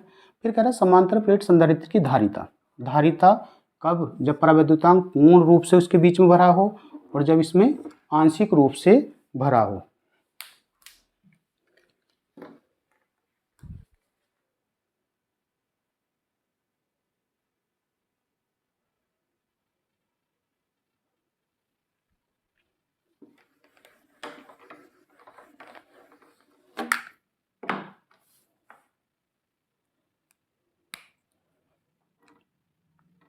यह है संधारित्र समांतर प्लेट संधारित्र की धारिता जब प्रवैद्युतांक पूर्ण रूप से भरा हो और आंशिक। मान लिया एक समांतर प्लेट संधारित्र है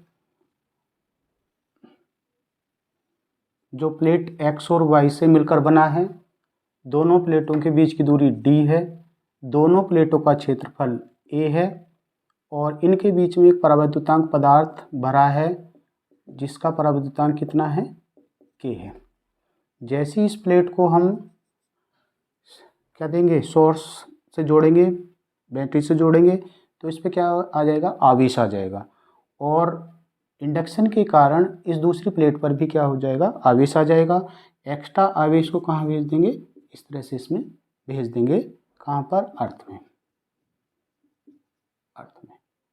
क्योंकि जब इस पर आवेश परिवर्तित होगा तो इन दोनों के बीच में एक विभवांतर क्रिएट हो जाएगा और एक वैद्युत क्षेत्र भी ई भी पैदा हो जाएगा दोनों प्लेटों के बीच में।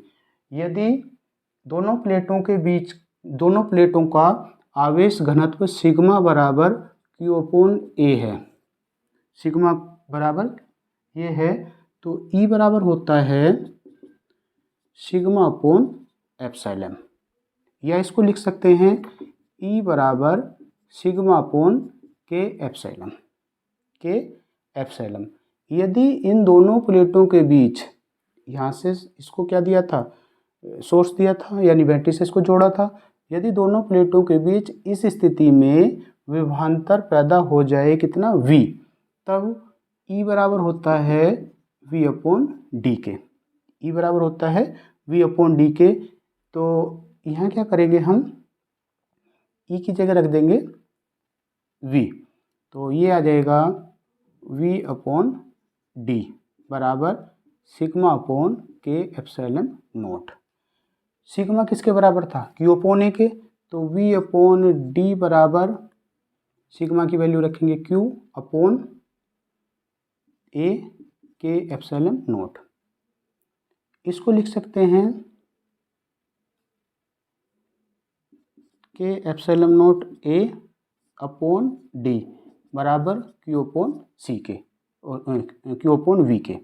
Q/V ये इधर ले आए, ये इधर ले आए। और ये किसके बराबर था, अभी ये भी कैलकुलेट किया है लास्ट टॉपिक में, C के। तो C बराबर आ जाएगा K/ε0A/d, K/ε0A/d के।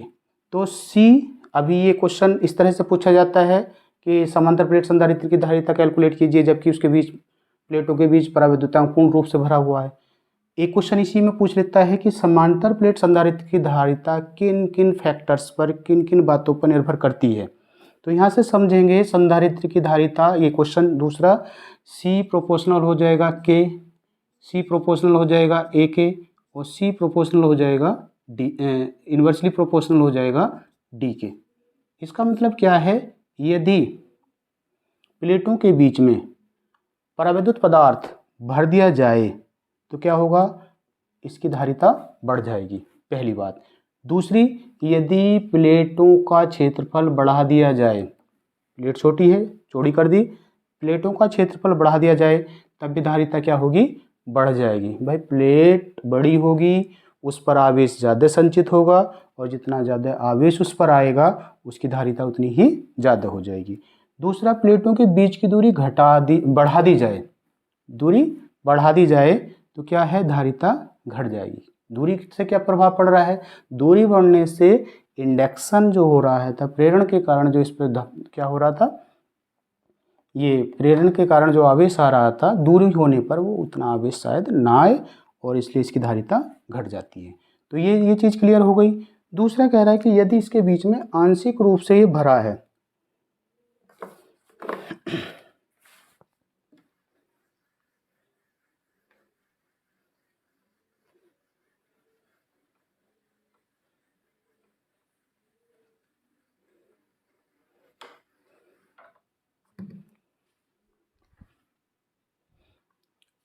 किसमें, आंशिक रूप से। मान लिया एक समांतर प्लेट संधारित्र है,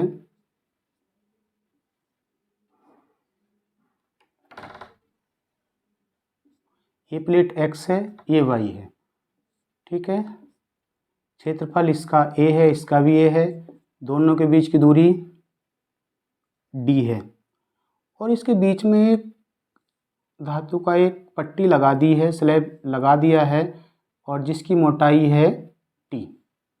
अरे क्या हो रहा है भाई, बन जा। जिसकी मोटाई है टी, टी मोटाई का एक स्लैब इसके बीच में लगा दिया है। डी बीच की दूरी कितनी थी, डी। तो ये जो पोर्शन है, ये पोर्शन इसमें आ जाएगा किसमें, एयर में। ये आ जाएगा एयर में और ये आ जाएगा पूरा किसमें, मेटल में। तो इस तरह से क्या है, आंशिक रूप से भरा हुआ है। इस तरह से आंशिक रूप से भरा हुआ है। तो वायु में जो स्पेस है वो बनेगा डी माइनस टी। मान लिया कि वायु में वैद्युत क्षेत्र की तीव्रता E0 है। इसमें क्या है, पदार्थ में जो इसकी मोटाई बन रही है वो तो बन रही है टी, और क्षेत्र की तीव्रता मान ली हमने कितनी, E। इसका परावैद्युतांक मान लिया K है। चूंकि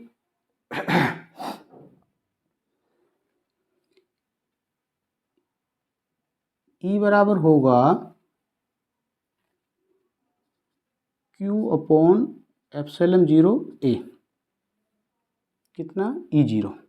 इसी तरह से E बराबर हो जाएगा Q/K/ε0A, K/ε0A। इसको हमने E मान लिया, कहाँ, पदार्थ में। अब इसमें जो टोटल विभव होगा, कुल विभव, एयर में विभव प्लस मेटल में विभव, तो कुल विभव जो होगा V बराबर वायु वाले भाग में विभव प्लस पदार्थ वाले भाग में विभव। तो V बराबर, चूंकि E बराबर होता है V/D के, इसलिए V बराबर आ जाएगा E/D। ठीक है, तो ये आ जाएगा वायु वाले भाग में कितना है, E0 × D minus T. E0 आ जाएगा और D माइनस टी, प्लस पदार्थ में कितना मानना था, E इंटू पदार्थ वाले भाग की जो मोटाई है वो है T। चूंकि जो E है, E बराबर कितना है,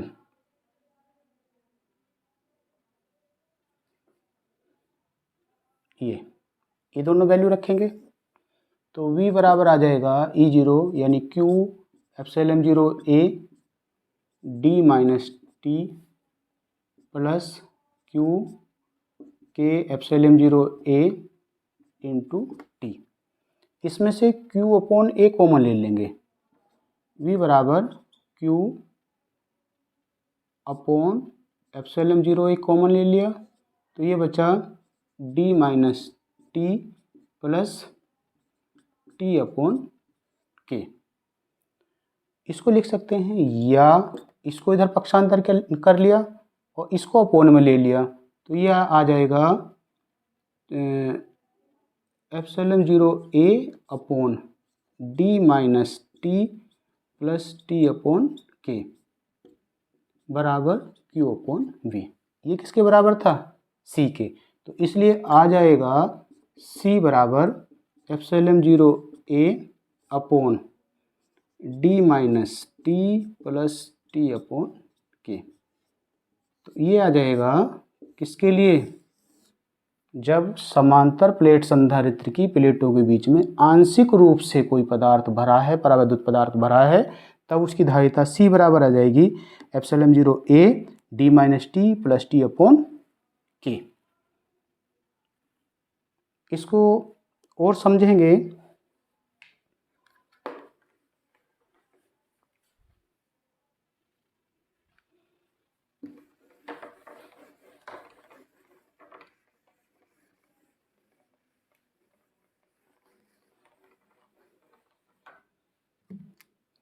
इसमें विशेष क्या बनेगा, विशेष में मान लिया माना, उसको क्या करा, T बराबर D कर दिया। दोनों प्लेटों के बीच की जो दूरी थी D, उसके बराबर ही इसको क्या कर दिया, भर दिया।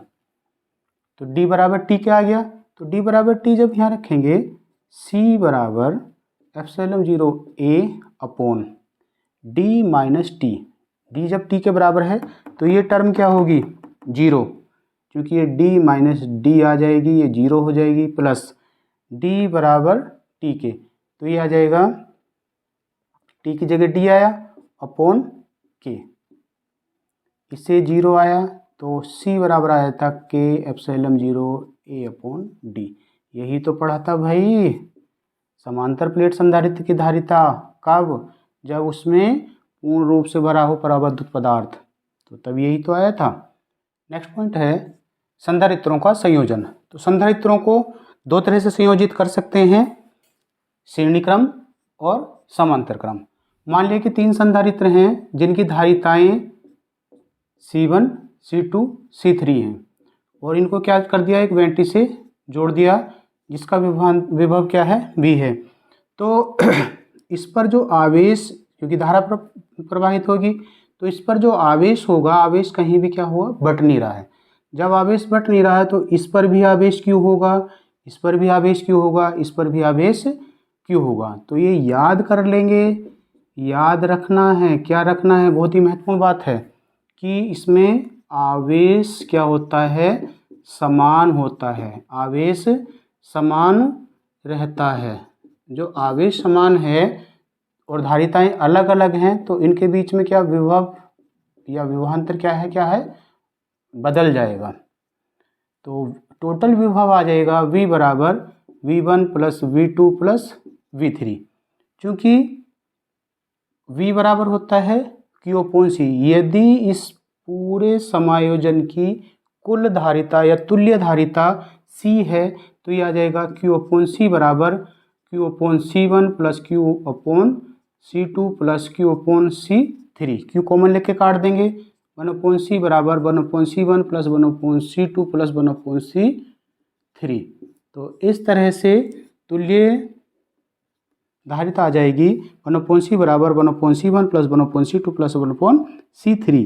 इसका मतलब क्या हुआ कि इन तीनों संधारित्रों में जो सबसे कम धारिता का संधारित्र है, अगर उससे भी कम धारिता का हमें एक संधारित्र बनाना है इन सबको मिला करके, तो किस क्रम में जोड़ना पड़ेगा, श्रेणी क्रम में। किस क्रम में, श्रेणी क्रम में, एक के बाद दूसरा, दूसरे के बाद तीसरा, इस तरह से इसको जोड़ना पड़ेगा श्रेणी क्रम में। दूसरा है समांतर क्रम।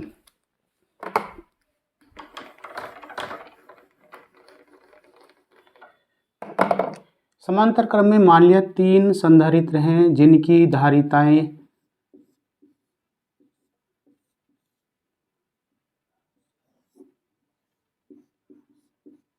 ये बैटरी हो गई, इसका वोल्टेज भी हो गया, ये धारिता C1, C2, C3 है।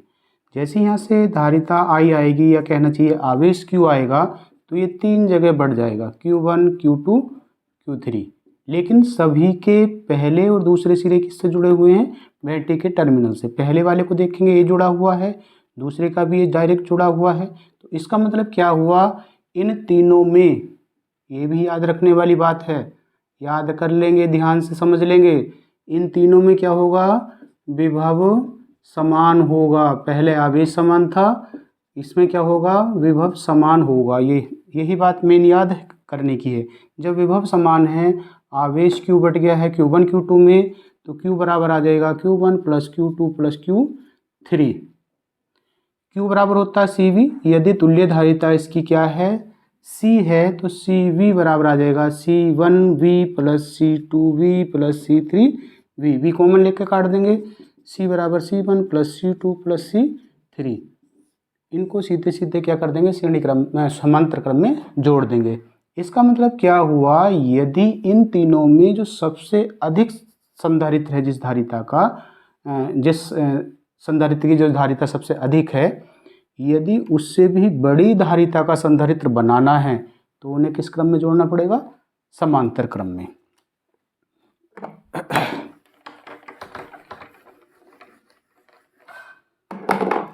नेक्स्ट है संधारित्र में संचित ऊर्जा। संधारित्र में संचित ऊर्जा दो तरह से हम कैलकुलेट कर सकते हैं। जैसे जैसे V बढ़ा रहे हैं वैसे वैसे Q बढ़ रहा है, तो इन दोनों के बीच में जो ग्राफ आएगा तो इस ग्राफ का जो एरिया होगा, इस ग्राफ का जो एरिया होगा वो संचित ऊर्जा के बराबर हो जाएगा। यानी U बराबर हाफ इंटू त्रिभुज का क्षेत्रफल होता है आधार गुणा ऊंचाई, तो आधार हो गया V और ऊंचाई हो गई Q, तो U बराबर हाफ QV। V बराबर होता है Q अपॉन C, इसको लिख सकते हैं half Q square upon C, या Q बराबर होता है CV। एक तो हो गया ये हो ही गया था। इसी तरह से U बराबर लिख सकते हैं हाफ, क्योंकि वैल्यू लिखेंगे CV इंटू V, तो U बराबर हाफ CV स्क्वायर। एक तो तरीका ये है। दूसरा तरीका ये है कि जब हम किसी संधारित्र को किसी बैटरी से जोड़ रहे थे तो इसमें जोड़ने से पहले, कनेक्शन से पहले विभव कितना था 0, और मान लिया कि कुछ समय बाद इसका विभव कितना हो जाता है V, तो इसका औसत विभव कितना होगा, औसत विभव V बराबर आ जाएगा V1 प्लस V2/2, यानी कि V बराबर 0 प्लस V/2, तो V बराबर आ जाएगा V/2। ये कितना है औसत विभव। अब W बराबर होता है Q इंटू V, और V की जगह आ जाएगा V डैश। यही जो कार्य है यही इसमें संचित ऊर्जा के रूप में क्या हो जाएगा, यही इसमें क्या हो जाएगा, ऊर्जा के रूप में संचित हो जाएगा। तो इसका मतलब क्या है, U लिख सकते हैं इसको, U बराबर Q इंटू V की वैल्यू हो जाएगी V/2, तो ये आ जाएगा U बराबर हाफ Q इंटू V, यही आ गया हाफ Q इंटू V। तो एक तरीका ये है, या दूसरा तरीका ये, दोनों तरीके से आप कर लेंगे। फिर है आवेशों के पुनर्वितरण में ऊर्जा की हानि। आवेशों का पुनर्वितरण क्या है, आया हुआ क्वेश्चन है ये भी। मान लीजिए कि दो आवेश हैं, एक A है दूसरा B है, और इस पे धारिता C1 है, आवेश Q1 है, विभव V1 है। इसी तरह से धारिता C2, Q2 और विभव है V2। इसकी जो इनको क्या करा, अलग अलग हैं, ये सेपरेट हैं, तो इनकी जो पहले जोड़ने से पहले इसकी जो ऊर्जा होगी वो होगी हाफ C1 V1 स्क्वायर, इसकी होगी U2 बराबर हाफ C2 V2 स्क्वायर। ये हो गई। जोड़ने से पहले जो कुल ऊर्जा आ जाएगी U बराबर आ जाएगी U1 plus U2 half C1 V1 square plus half C2 V2 square, ये है। अब क्या करा, इनको एक तार से इनको जोड़ दिया, चालक तार से जोड़ दिया। जैसे चालक तार से जोड़ेंगे तो आवेश उच्च विभव से निम्न विभव की ओर चलेगा। मान लिया कि Q1 ग्रेटर देन है Q2, Q1 की वैल्यू यानी पहले चालक पर आवेश दूसरे चालक से अधिक है, तब क्या है, आवेश इस चालक से इस चालक की ओर उच्च आवेश से निम्न आवेश की ओर क्या होगा, विभव की ओर चलेगा। और ये तब तक होगा, ये प्रक्रिया तब तक चलेगी जब तक कि दोनों के विभव समान ना हो जाए। ये क्रिया कहलाती है आवेशों का पुनर्वितरण। आवेशों का पुनर्वितरण। अब जोड़ने के बाद इनका जो दोनों का विभव है वो समान हो जाएगा, तब ये आवेश का डिस्ट्रीब्यूशन क्या हो जाएगा, रुक जाएगा। और जिस विभव पर ये आवेश का डिस्ट्रीब्यूशन रुक जाएगा और विभव समान हो जाएगा, उसी को बोलते हैं समविभव पृष्ठ। समविभव पृष्ठ। V बराबर आ जाएगा कुल आवेश बटे कुल धारिता। तो V बराबर आ जाएगा, कुल आवेश कितना है Q1 plus Q2 upon C1 plus C2।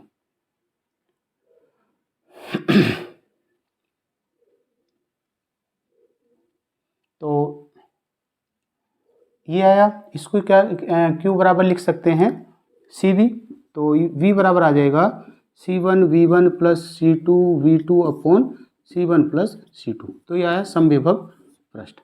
इसी तरह से एक चीज़ इसमें ये पूछी जाती है कि आवेश जो पुनर्वितरित आवेश है, मान लिया इस ये बाद में क्या हो गया, ये क्यू डैश हो गया Q1 डैश और ये हो गया Q2 डैश। तो इस सिद्ध करने के लिए कहता है कि पुनर्वितरित आवेशों का अनुपात उनकी धारिताओं के अनुपात के बराबर होता है। ये अलग से पूछा जाता है, ये अलग से पूछा जाता है, और ये जो पूछ रहा है ऊर्जा की हानि, ये अलग टॉपिक है, लॉन्ग टॉपिक है, इसमें सारी चीज़ें एक साथ नहीं पूछी जाती, अलग अलग पूछा जाता है। तो इसमें भी क्या है, इसके आवेश में कमी होने के बाद ये Q1 डैश बचा, इसके आवेश में वृद्धि होने के बाद ये Q2 डैश हो गया। तो इन दोनों की जो अनुपात होता है वो C1/C2 होता है, ये भी सिद्ध करने के लिए आता है। इसी तरह से मान लिया कि जब जोड़ दिया तो इसके जो ऊर्जा हो गई, एक तो ये जोड़ने से पहले थी, अब जोड़ने के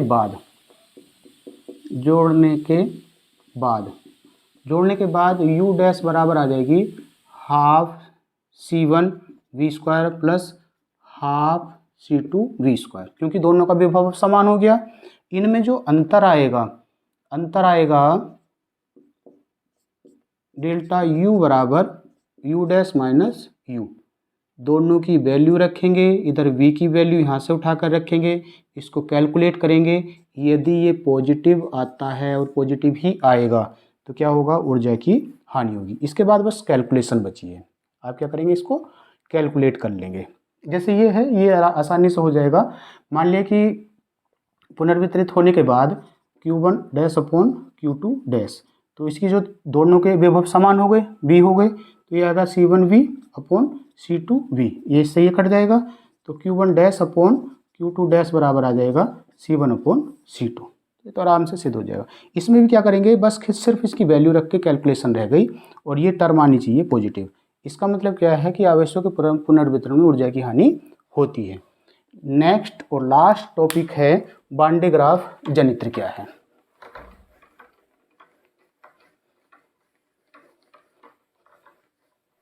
तो वान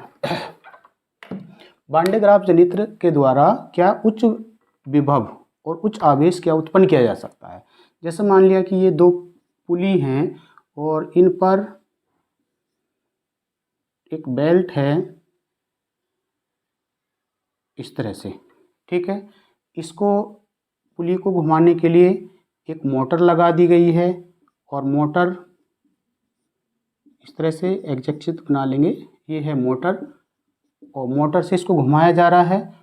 ये सीधा करेंगे इसको, ये सीधी बेल्ट है, ये इस पूरे सिस्टम को क्या किया, एक अचालक फ्रेम के अंदर रख दिया। ये अचालक फ्रेम हो गया, और इस फ्रेम के अंदर रखने के बाद ये है, इसमें एक यहाँ तक इसको बनाएंगे, ये खोखला आवेशित चालक है S। यहाँ इसमें दो कॉम लगेंगे, एक कॉम लगेगा यहाँ पर, इसको क्या हाथ से DC देंगे, क्या देंगे, DC सोर्स ऑफ, और एक लगेगा यहाँ पर कॉम्ब, ये एक कॉम्ब यहाँ लगेगा इस तरह से। ये पुली P1 हो गई, ये P2 हो गई, ये बेल्ट इस तरह से घूमेगी। तो मेन चीज़ हमें क्या है, इसको समझना है कैसे, कि दो सिद्धांत है इसके। पहला सिद्धांत ये है कि जो भी शार्प एज होगी, जो नुकीले कोना होता है, उसका फ्रेश पृष्ठ घनत्व अधिक होता है, यानी कि उस पर कंसंट्रेशन ऑफ चार्ज क्या होगी, ज़्यादा होगी, क्योंकि पृष्ठ घनत्व क्या होता है, Q/A। और जो शार्प कोना होगा उसके लिए क्षेत्रफल क्या होगा, कम होगा, और जितना ये कम होगा सिग्मा क्या होगा, उतना ही ज़्यादा होगा। पहला सिद्धांत तो ये है। दूसरा सिद्धांत ये है कि किसी भी चालक पर जो आवेश है, वो जब उस चालक को पर आवेश दिया जाता है तो वो उस पर एक समान रूप से वितरित हो जाता है। यानी इस पर आवेश अगर Q दिया आएगा तो क्या होगा, इस पर एक समान रूप से वितरित हो जाता है। तो दो सिद्धांत हैं, दोनों याद कर लेंगे। पहला है कि किसी भी तीक्ष्ण या नुकीले सिरे का आवेश पृष्ठ घनत्व अधिकतम होता है। दूसरा है कि किसी भी चालक को दिया गया आवेश उस पर एक समान रूप से फैल जाता है। अब समझेंगे कि जब यहाँ से एक डीसी सोर्स दिया जाता है कॉम्ब C1 को, तो क्या होगा, इसके पास वाली जो एयर यहाँ मैक्सिमम आवेश घनत्व होगा, और जब मैक्सिमम होगा तो क्या होगा, यहाँ के पास वाली एयर क्या होगी, आयनों में टूट जाएगी। और जैसे ये आयनों में टूटेगी तो ये आयन क्या होंगे, इस बेल्ट पर आ जाएंगे और बेल्ट इन्हें लेकर के यहाँ आएगी। जैसे ये बेल्ट लेकर के इन्हें यहाँ आएगी तो C2 कॉम्ब क्या करेगा, इसको अपनी तरफ खींच लेगा, और C2 कॉम्ब जब इस आवेश को अपनी ओर खींच लेगा तो इस वाले सरफेस पर, जो मेटल का सरफेस है, ये जो P और Q मान लिया इसको, ये अचालक हैं, ये अचालक हैं दोनों, और ये क्या है, ये चालक है। तो इस पर आवेश एकत्र होता रहेगा। इस मोटर से इसको तेजी के साथ घुमाते रहेंगे और यहाँ जो एयर का जो आयनों में टूटना है वो लगातार बनता रहेगा। इस तरह से ये ह्यूज क्वांटिटी में आवेश इकट्ठा हो जाएगा, और जब ह्यूज क्वांटिटी में आवेश इकट्ठा हो जाएगा तो इसका विभव बहुत ज़्यादा हो जाएगा। तो इस तरह से आयनों को क्या किया जा सकता है, इसके द्वारा एक्सलरेट किया जा सकता है। तो ये है वान डे ग्राफ जनित्र का चित्र बना लेंगे। दो सिद्धांत हैं, ये कार्यविधि है। तो वीडियो को ज़्यादा से ज़्यादा शेयर कीजिए। अभी 1 यूनिट हुई है। इसी तरह से अगर रेस्पॉन्स अच्छा आता है, आप मेहनत करते हो, तो इसी तरह से हर एक यूनिट को इसी स्पीड के साथ इसी सभी पॉइंट क्लियर करते हुए हम करेंगे।